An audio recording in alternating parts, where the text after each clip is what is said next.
우리 이 말씀 한번 지난 시간에도 읽어봤는데요. 요한복음 14장 20절 말씀 같이 한번 읽어보겠습니다. 시작. 나를 믿는 자는 내가 하는 일을 그도 할 것이요 또한 그도 하리니. 아멘. 주님께서 하신 일 정도만 해도 정말 엄청난 일인데 어떻게 주님보다 더 큰 일을 할 수 있을 것인가? 도대체 우리가 예수님보다 더 큰 자들이나 능력이 더한 것도 아닌데 어떻게 이런 더 큰 일을 할 수 있을까? 그것이 가능한 것은요, 이 사람이 하는 일이 아니기 때문에 그렇습니다. 결국 성령 하나님께서 임하셔서 그 일들을 이루시기 때문에 예수께서 육신으로 오실 때의 일보다 더 큰 일도 하신다라는 뜻이죠. 우리가 성령 하나님을 경험하는 데는 두 가지 길이 있습니다. 먼저는 마태복음에서 강조했듯이 주님의 말씀에 순종할 때에, 그 길을 갈 때에 성령 하나님을 만나 뵐 수 있고 경험할 수 있고요. 둘째는 누가복음이나 사도행전에서 보여주는 것처럼 함께 기도함으로 성령님을 경험할 수 있는 것입니다. 그런데 이 순종과 기도는요, 각기 다른 길이 아닙니다. 결국은 같은 길을 가는 거예요. 순종이라는 것도 하나님의 뜻을 따라가는 것이고, 기도라는 것도 결국 하나님의 뜻을 쫓아서 기도하며 순종하기 위해서 기도하는 것이기 때문에 다른 게 아닙니다. 오순절 성령님을 체험한 성도들, 그들은 도대체 왜 그들이 모여서 기도해야만 했을까요? 함께 모여서 기도한 데는 모여야 할 이유가 있었기 때문입니다. 혹시 그 이유가 주님께서 기도를 들으시는데 우리가 참 막 흩어져서 기도하면 여기 가서 들으셔야 되고 또 저기 가서 들으셔야 되고 막 주님께서 막 여기 갔다 저기 갔다 너무 성가시니까 한꺼번에 모아놓고 내가 듣겠다 뭐 그런 말씀이신가? 아마 그렇게 생각하실 분은 이 자리에 아무도 계시지 않을 겁니다. 전지전능하신 하나님이 우리에서가 어디에 있든지 기도를 들어주시는 분이시죠. 그런데 이런 오해는 어떻습니까? 혼자 기도하는 것보다는 여러 명이 기도하는 것이 더 힘이 세기 때문에 모여서 기도한다라고 생각하는 거죠. 정말 그럴까요? 한번 우리 야고보서 5장 16절 말씀 읽어보겠습니다. 시작. 의인의 간구는 역사하는 힘이 큼이니라. 아멘. 야고보서 말씀이죠. 야고보서 이 말씀 보면 엘리야 혼자서 기도할 때 어떤 일이 벌어졌느냐? 혼자 기도하니까 내려올 비가 3년 6개월 동안 비가 그쳤다가 또 엘리야가 기도하니까 그 3년 6개월 동안 멈췄던 비가 또 내리기 시작하더라라는 거예요. 의인 한 명의 기도로 말미암아 하늘을 움직이는데 충분했다라는 거죠. 한 명이 이 정도면 솔직히 모여서 기도하는 게 상상도 못하는 거죠. 결국 모여서 기도한다라는 것은요, 기도의 효력을 위해서 모이는 게 아니라는 겁니다. 그렇다면 모여서 기도하면 더 세진다, 이런 논리는 과연 어디서 비롯된 것일까요? 요즘은 시대가 좋아서 이런 거 쉽게 알 수 있는 방법이 있습니다. 인공지능한테 물어보면 돼요. 인공지능이란 게 스스로 답을 창작해서 낸다기보다는 기존에 알려진 방대한 정보와 자료를 학습한 후에 그것을 바탕으로 해서 답을 내는 것이기 때문에 과연 어떤 주장이 어떤 근거로 주장되는지 살펴보는 데는 이 인공지능이 참 도움이 되는 것 같습니다. 제가 물어봤어요. 딱 모여서 기도하면 효과적인가요? 하니까 딱 나오는 거예요. 그렇다고. 왜 그러냐? 마태복음 18장 20절 말씀 한번 또 떼어보십시오. 두세 사람, 시작. 두세 사람이 내 이름으로 모인 것에는 나도 그들 중에 있느니라. 아멘. 그렇죠? 이 말씀을 인용하면서 모여서 기도하면 더 효과가 있다, 이렇게 답을 하는 거죠. 결국 이 말은 많은 사람들이 이 구절을 근거로 모여서 기도하면 더 효력이 있다라고 생각한다는 거죠. 하지만 이 말씀이 과연 모여서 기도할 때에 더 효력이 있다는 차원에서 주신 말씀인가? 사실은 그렇지 않다는 겁니다. 이 말씀의 전후의 맥락을 보면 교회 공동체가 범죄한 성도를 어떻게 권고할 것인지에 대해서 주시는 말씀 가운데 나온 말씀이에요. 이 말씀이 20절이죠. 이 말씀이 나오기 전까지 15절에서 19절에는 무슨 말씀이 있냐면, 죄를 저지른 성도에게 일단은 개인적으로 가서 1:1로 권고해라. 만약 그 말을 듣지 않으면 두세 사람의 증인과 함께 권고하고, 그래도 말을 안 들으면 교회 공동체 회의 결의로 권고하고, 그럼에도 말을 듣지 않을 때는 교회에서 제명하라. 이 말씀이 나와요. 이 말씀의 핵심은 뭐냐면, 한 성도가 범죄하였다고 바로 처리할 것이 아니라 어떻게든 그를 구원할 수 있는 과정을 거쳐라는 말씀이었습니다. 그러니까 이런 하나님의 뜻으로 모인 공동체라면 그 두 사람이 합심하여 기도하면 하늘에서 메이는 역사가 일어나고, 그런 하나님의 뜻을 쫓아서 모인 공동체가 땅에서 풀면 하늘에서 풀리는 역사가 일어날 것이다. 그리고 그 두세 사람이 내 이름 모인 곳에 나도 그들 중에 있다 라고 나온 말씀이에요. 그러니 이 말씀은 많이 모여라는 데 초점이 있는 게 아니라 그 모인 사람들이 하나님의 뜻에 따라서 한 명의 영혼이라도 구원하고자 하는 그런 마음으로 예수 그리스도의 교회를 이루어야 된다라는 것을 강조한 말씀이에요. 그래서 이 교훈 바로 앞에는 그 유명한 잃어버린 한 마리의 양을 찾아다니는 그 목자, 심지어 양 99마리를 내버려 두고 그 한 마리를 찾기 위해서 돌아다니는 목자의 말씀이 나와요. 그만큼 한 영혼이 귀하다는 게 하나님의 뜻이다. 그리고 이 20절 말씀 바로 다음에 나오는 말씀이 뭐냐면, 만 데나리온 탕감받은 사람이 다른 사람을 용서하지 못해서 심판을 다시 받는 것. 한 영혼을 구원하는 게 얼마나 귀한 것이냐. 너희들이 그렇게 은혜를 받았으면 다른 사람을 용납해야지. 어떻게 너희들은 그런 것으로 용납하지 못하고 분노하느냐. 용서하지 못한다. 그런 말씀 가운데에 주신 말씀이 바로 이 말씀이다라는 거예요. 그러니까 초점이 어딘 겁니까? 10,000명이 모이면 더 힘이 있다 뭐 그런 뜻이 아니에요. 2사람만 모여도, 하나님의 뜻을 쫓아서 영혼을 사랑하는 그 사람이 2사람만 모여도 내가 그들의 기도를 듣겠다라는 거예요. 반대로 말하면 뭡니까? 100,000,000명이 모여도 하나님의 뜻이 아닌 자기의 욕망만 가득한 사람이 가득 모여도 그것은 하나님이 계시지 않는 거죠. 중요한 것은 이겁니다. 그래서 여러분, 기도로 결론적으로 사람의 수가 많이 모이면 모일수록 힘이 있으니 기도도 많이 모여서 기도하는 게 효과 있다. 이런 사상은 성경에서 찾아볼 수 있는 것은 아닙니다. 물론 다 같이 모여서 회개하여서 기도하는 것은 좋은 것입니다. 하나님 보시기에 기뻐한 것입니다. 하나님의 뜻대로 무릎 꿇는 자가 이렇게 많으니 한 마음으로 주 앞에 엎드렸으니 얼마나 기쁜 일입니까? 하지만 소수의 기도보다는 더 많은 사람들의 기도가 잘 먹힌다, 이런 뜻은 아니다라는 거예요.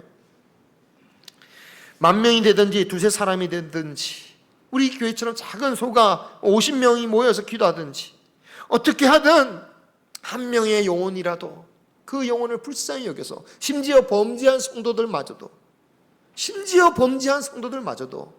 그들을 향해서 어떻게든 주님에 따라 구원하려고 하는 그런 마음으로 모인 그 교회, 그 공동체의 기도를 주님께서 들어주시고 그들과 함께 있다라는 말씀입니다.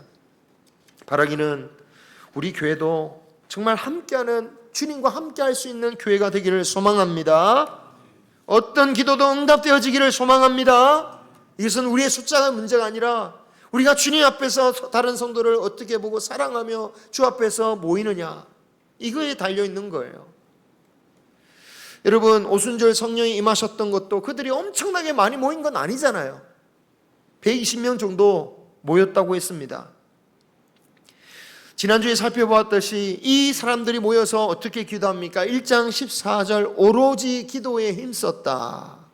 이 말은 기도만 했다는 뜻이 아니라 원어의 의미로 한 마음으로 기도했다라는 것인데, 그 한 마음이 어떤 마음입니까?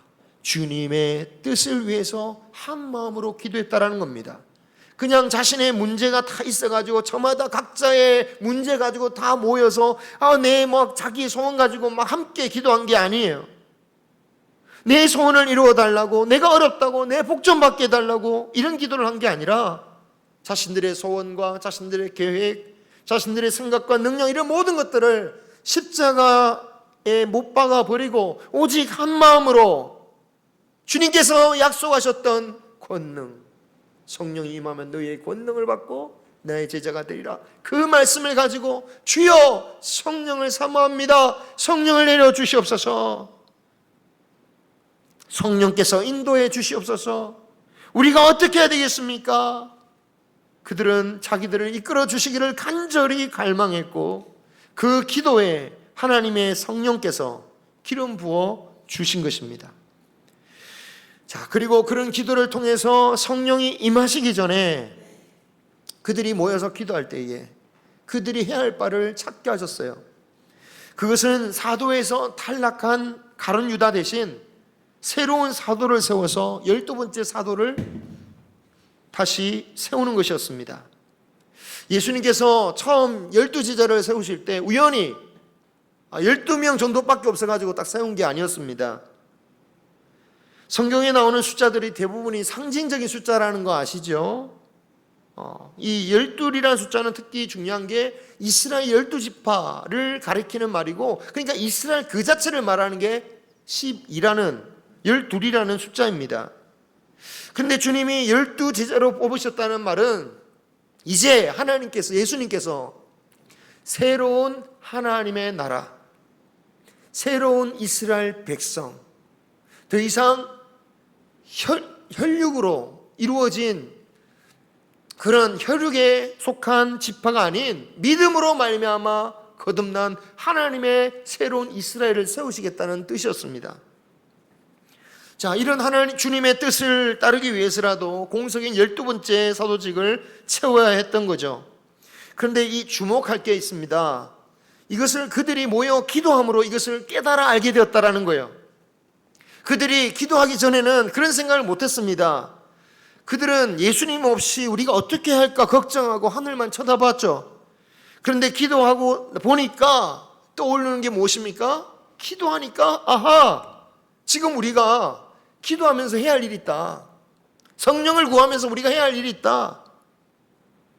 이게 정말 우리에게 중요한 사실을 가르쳐 주는 것입니다. 정말 중요한 사실입니다. 뭐가 중요합니까? 성령께서 본격적으로 임하시기 전이지만 이 기도를 통해서 자신들이 무엇이 부족한지, 자신들이 채워야 할 것이 무엇인지 그것을 깨닫게 해주셨다라는 것이죠.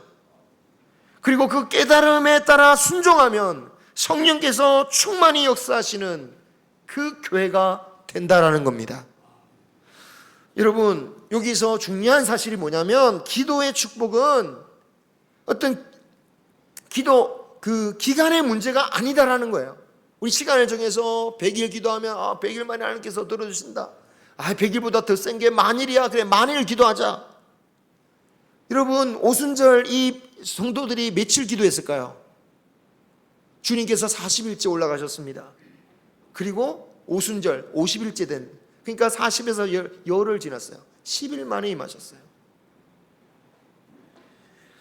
얼마 기도하지 않은 거예요. 딱 10일 기도한 거예요. 그런데 왜 어떤 때는 한 달을 기도하고 100일을 기도하고 몇 년씩 기도해도 응답이 안 되는 겁니까? 기간이 문제가 아니라는 거예요. 기간이 문제가 아닙니다. 우리가 준비되어야 할 것을 준비하였느냐? 하나님께서 우리에게 기도의 시간을 주시는 이유는 무엇입니까? 우리에게 부족한 것을 깨닫게 하시는 거예요. 그리고 그 부족함을 깨달아서 회복하고 메꾸어서 정말 성령께서 임하실 수 있는 자들이 되도록 준비하라는 거예요. 기도할 때 주님께서 그런 깨달음을 주신다니까요. 그러므로 기도를 하면서 성령께서 먼저 나에게 부족한 것이 무엇인지를 깨닫게 하신다는 것, 그것을 우리가 순종해야 됩니다. 회개할 것이 있으면 회개해야 되는 거예요. 그리고 오늘 말씀처럼 미진하고 부족한 것이 있으면 채워야 되는 거죠. 우리가 그 깨닫게 해주신 것을 회개하고 돌이키고 회복할 때에 놀라운 성령의 충만하심이 우리 개인에게, 우리 교회에게, 우리 마을에게 임하신다라는 겁니다. 그래서 우리가 기도할 때 기도했다는 것 자체로 만족해서는 안 돼요. 기도를 통해서 나에게 무슨 깨달음을 주셨는지, 기도를 통해서 나에게 주시는 말씀이 무엇인지, 내가 회개할 것이 무엇인지, 나에게 주님께서 원하시는 것이 무엇인지를 우리는 깨달아야 됩니다. 주님께서 나에게 원하시는 것에 내가 응답해야 되고 순종해야 돼요. 기도가 마냥 나의 요구사항만 계속 반복해서 읊조리기만 한다면, 나는 준비되지 않고 계속해서 주님만 달라고 말한다면 주님께서 거하실 만한 처소가 되기 어려운 것입니다. 물론 겉으로야 기도를 많이 하니까 신실한 성도처럼 보일 수 있습니다. 하지만 주님이 거할 수 없는 모델하우스와 같이 된다니까요. 모델하우스가 어떻습니까? 그럴듯하지만 물이 안 나오잖아요. 살 수가 없어요. 그럴듯하지만 추울 때는 춥고 더울 때는 덥고, 물론 잠시 모델하우스 기간에는 하겠지만 그 자체로는 아무 기능이 없어요. 예배도 드리고 기도도 드리는데 막상 주님이, 성령님께서 거하실 처소가 되지 못해서 회개도 없고 돌이킴도 없고 그 안에는 미움과 질투와 분노와만 가득한 처소 가운데 성령께서 임하실 수가 없는 거죠. 그런 처소, 그런 교회, 그런 성전을 가리켜서 예수님이 뭐라고 하셨습니까? 유다 백성들을 향해서 너희들은 회칠한 무덤과 같다. 겉으로는 거칠하게 그냥 깔끔한데 그 속에는 썩은 게 가득하다. 그래서 성전이 멸망할 수밖에 없다라고 말씀하지 않으셨습니까? 정말 오늘 말씀처럼 성령께서 나에게 임하기를 정말 간절히 원한다면 우리가 기도하면서 주님께서 깨닫게 해주시는 것을 붙잡고 우리가 돌이키고 회개하고 나아가야 된다라는 것입니다. 기도는 우리의 소원을 들어주는 창구만은 아닙니다. 그보다 더 중요하고 본질적인 목적이 있습니다. 기도를 통해서 내가 주님이 거하실 만한 처소가 되는 게 기도의 가장 중요한 목적이에요. 기도의 의미에 대해서 잘 생각해야 됩니다. 옛날 우리 조상들이 우상과 미신들에게 어떻게 소원을 이뤘습니까? 공덕을 쌓으면 응답이 된다고 했어요. 많이 하고 애를 쓰고 막 수고하고 막 그러면 답이 온다. 그런데 하나님과의 관계가 그런 게 아니라는 거예요. 기도를 얼마나 많이 했느냐 또는 얼마나 정성 들여 기도를 했느냐, 그게 물론 좋지만 본질은 그게 아니라는 거예요. 왜? 우리는 우리의 노력으로 믿는 게 아니잖아요. 우리가 열심히 예수를 믿기로 작정해서 우리가 예수를 믿는 겁니까? 그렇게 믿을 수가 없잖아요. 주님이 주신 은혜로 말미암아 우리가 믿는 거잖아요. 내가 얼마나 열심히 믿는지에 대한 증거, 업적, 그런 것이 우리의 기도가 아닙니다. 기도를 통하여 성령님이 정말 내 안에 거주하실 만한 처소가 되는 것, 그것이 정말 중요한 것이죠. 성령님이 거하실 수 없게 하는 것을 없애버리고 또한 부족한 것은 채워가는 기도를 드려야겠습니다. 여러분이 만약 사장님이라고 생각해 보십시오. 여러분에게 직원이 2명이 있습니다. 그 직원 가운데 한 명은 맨날 뭔 얘기를 해도 듣질 않아요. 자기 하고 싶은 대로 해요. 그러면서도 요구하는 것은 얼마나 많은지 막 이거 해달라 저거 해달라고 정말 그렇게 막 말해요. 그런데 그보다는 좀 늦게 들어왔어도 몇 마디 말만 하면 척척 알아서 그냥 주인의 마음만 딱 맞춰서 일을 하는 직원이 있다고 생각해 보세요. 여러분, 어떤 직원을 더 데리고 싶겠습니까? 어떤 직원을 더 크게 사용하고 싶으시겠습니까? 기도를 많이 하는 것은 좋은 일입니다. 하지만 왜 많이 하느냐라는 거죠. 그만큼 주님이 거하실 만한 사람이 되어가야 하기 때문인 것이죠. 그렇게 되기 위해서 내가 기도를 많이 하면 할수록 좋은 것입니다. 기도 많이 하는 거 부정하는 거 아니에요. 기도를 많이 해야 됩니다. 하지만 기도를 많이 하는 이유는 그만큼 주님의 거하실 처소가 되기 위해서 우리가 기도를 많이 하라는 것입니다.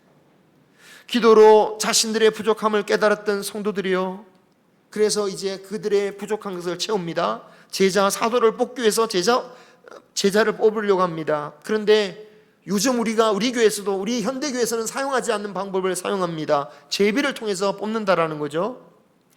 제비 뽑는 것은 하나님의 뜻을 구하여 사람을 선택하던 그 성경의 방법이었습니다.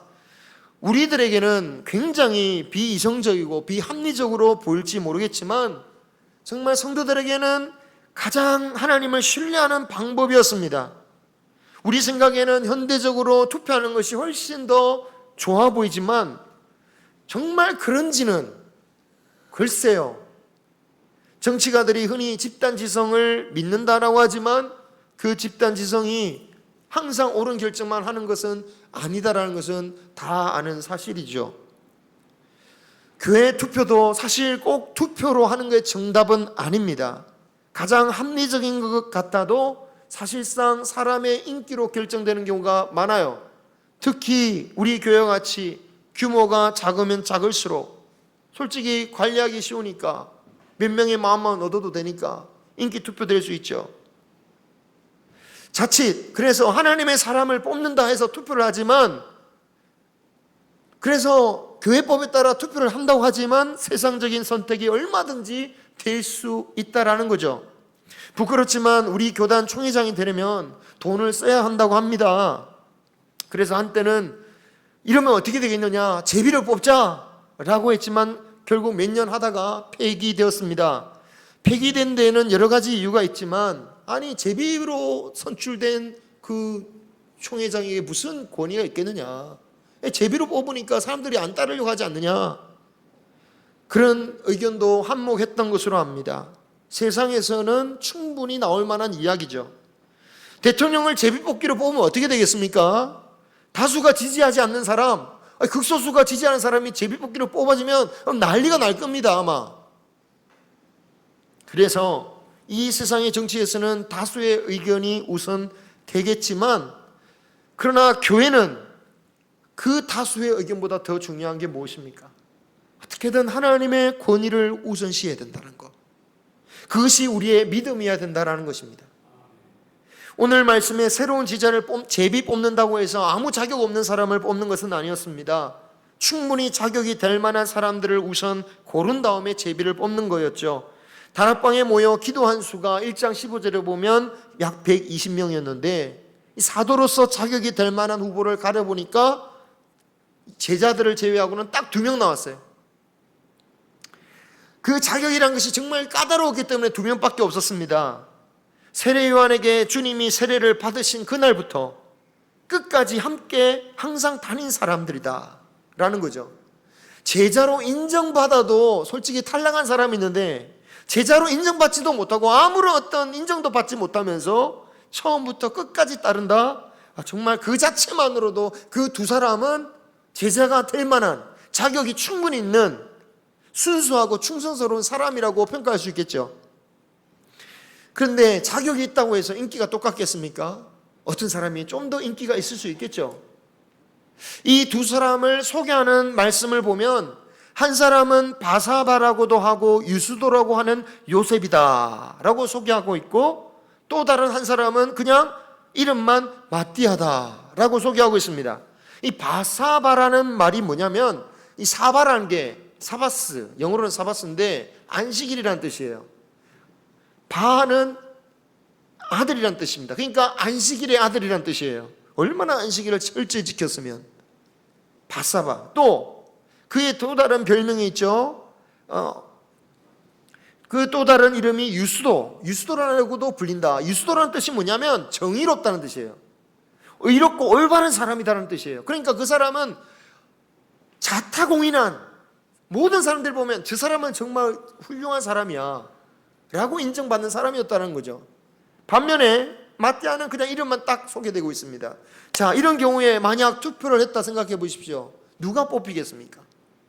당연히 요셉이 뽑히지 않겠습니까? 요셉이 누가 봐도 자타공인, 저 사람이 아니면 누가 되겠느냐, 그럴 만하겠죠. 그런데 막상 제비를 뽑으니까 누가 뽑힙니까? 마띠아가 뽑히는 거예요.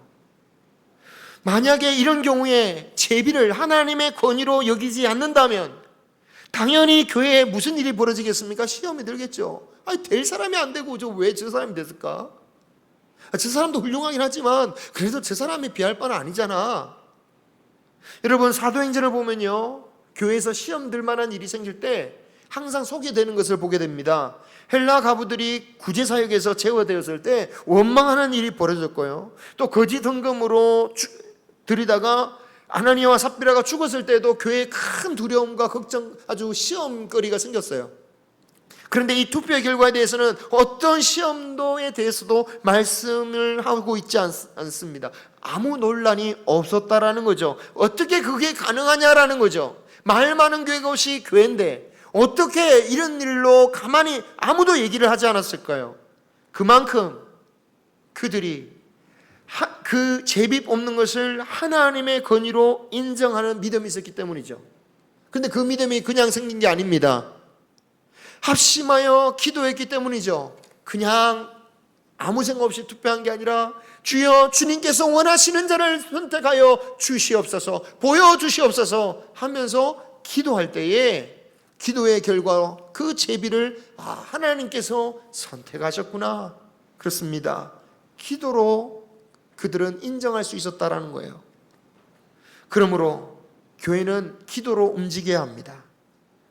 아무리 우리가 교회가 투표로 결정한다고 하지만 우리 개개인 한 명 한 명이 정말 기도하면서 투표를 해야 됩니다. 그냥 사람의 생각, 평상시 갖고 있는 생각, 그 생각으로 그냥 하는 것은 자칫 그것은 하나님의 교회가 하나님의 움직임이 아닐 수가 있는 거죠. 우리의 삶도 마찬가지입니다. 당연히 우리가 살아가는 모든 순간에 선택이 있지만 항상 기도로 살아가는 우리 모두가 되기를 소망합니다. 기도할 때에 하나님께서 깨닫게 해주시는 것을 돌이키고 부족한 것을 행할 때에 성령께서 우리를 선한 길로, 생명의 길로, 권능의 길로 인도해 주실 것입니다. 그 자에게 성령의 권능이 임하실 것입니다. 우리의 교회나 우리의 가정, 우리의 기업, 오늘 말씀을 통해서 정말 성령의 권능을 받는, 축복받는 우리 모두가 되시기를 주님의 이름으로 축원합니다. 주님 말씀하시면 내가 나가리라. 주님 뜻이 아니면 내가 멈춰서 나의 가고 서는 것 주님 뜻이 있으니 오 주님 나를 이끄소서. 주님 말씀하시면 주님 말씀하시면 내가 나가리라. 주님 뜻이 아니면 내가 멈춰서리라. 너의 가고 서는 것 주님 곁에 있으니 오 주님 나를 이끄소서. 주님 뜻다시 그곳에 나에게 원합니다. 이끄시는 대로 순종하여 살리니 연약한 내 영혼 통하여 일하소서. 주님 나라와 그 뜻을 위하여 뜻다시 나이기 원합니다. 이끄시는 대로 순종하며 살리니 연약한 내 영혼 통하여 일하소서. 주님 나라와 그 뜻을 위하여 오 주님 나를 이끄소서. 오 주님 나를 이끄소서. 오 주님 나를 이끄소서. 마지막으로 다시 한번 고백하겠습니다. 오 주님 나를, 오 주님 나를